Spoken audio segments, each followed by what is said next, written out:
Check out the scene today, man. It's like a spring day in Kansas City. Like 62 degrees out in the middle of January. I'm down here on the plaza. I'm going to turn into the light, I guess, because that'll probably be better for the video.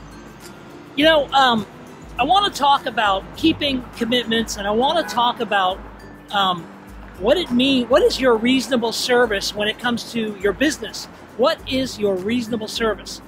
There's a guy that is kind of like a freelance Uber taxi guy, and he picked me up a couple times, and I use him now. I just call him when I need him.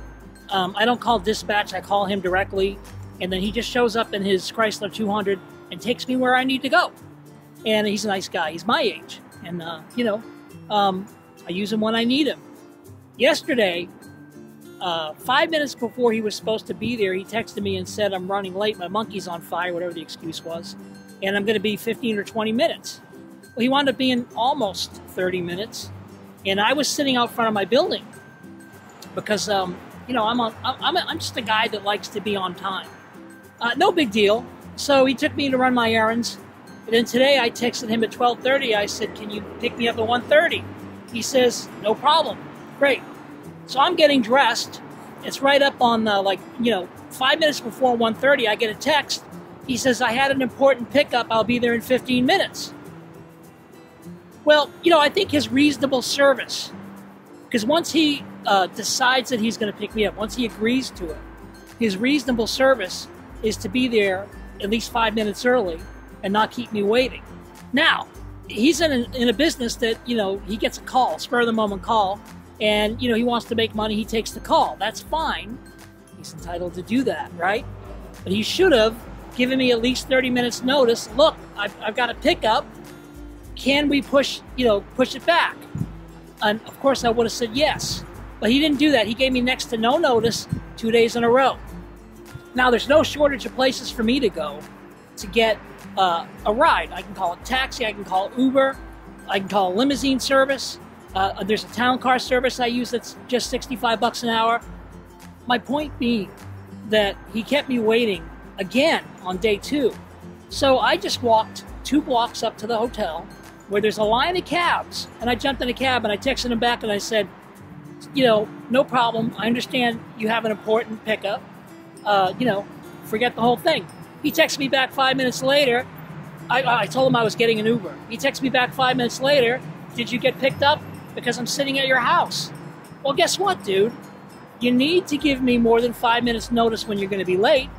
In your reasonable service, since you're in the business of picking people up and taking them to destinations, your reasonable service is to be on time. Because his important pickup isn't important to me. My time is more important to me than his time. And I think this happens a lot in business. I think we all tend to get caught up in our own stuff, and we forget that people do things for their reasons, not our reasons. And I think that there's just not enough personal responsibility when it comes to us following through and towing the line. There's no integrity, or there's very little integrity anymore in the world. And I think it's up to us to be people of integrity, to shine the light in the workplace, to shine the light, you know, everywhere we go, that we're a person of integrity, and then iron sharpens iron. Hopefully we're rubbing off. We've got to be walking in truth, and we've got to follow through with our promises. If you're a driver and you say you're going to pick somebody up at 1, don't text them 5 minutes before you're supposed to be there and say, I'm going to be 15 minutes late. Now, granted, you can have an emergency. That's different. But 2 days in a row, see, what this guy doesn't understand is it's not my job to tell him he needs to be on time. I'm done with him. And I've used him about 5 times. He's been late most of the times. So it kind of built up. I'm through. I just met another nice guy today. Got his business card in my chest pocket here.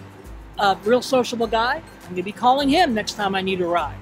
And so this first person just lost out because he lacked integrity.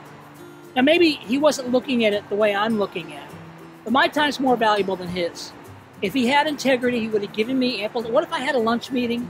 What if I had an important meeting that he was making me late for? I mean, I really, you know, I was just going to lunch and I'm going to be blogging, but that's not the point. The point is, he had no integrity. And I don't have time for people who don't have integrity. You know, I want to work with winners. I want to surround myself with winners. I want to work with people that are swinging for the fences every day. And so should you.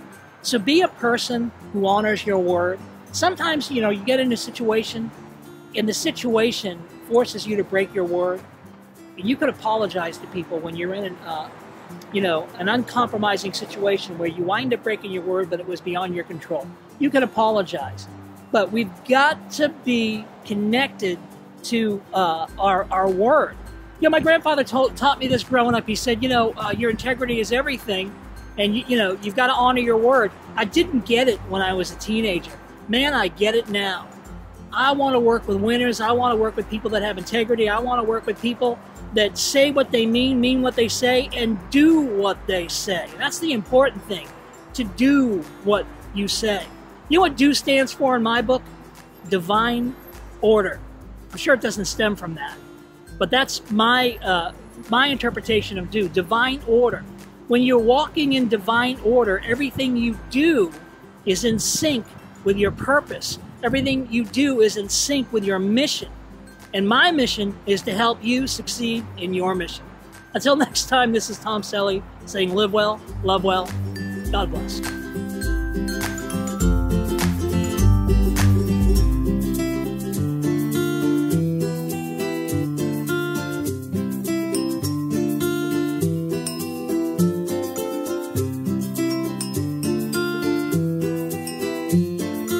The biggest reason is our ego. For whatever reason we failed, we hate to take responsibility for the failure. We like to blame it on outside circumstances. Well, you know,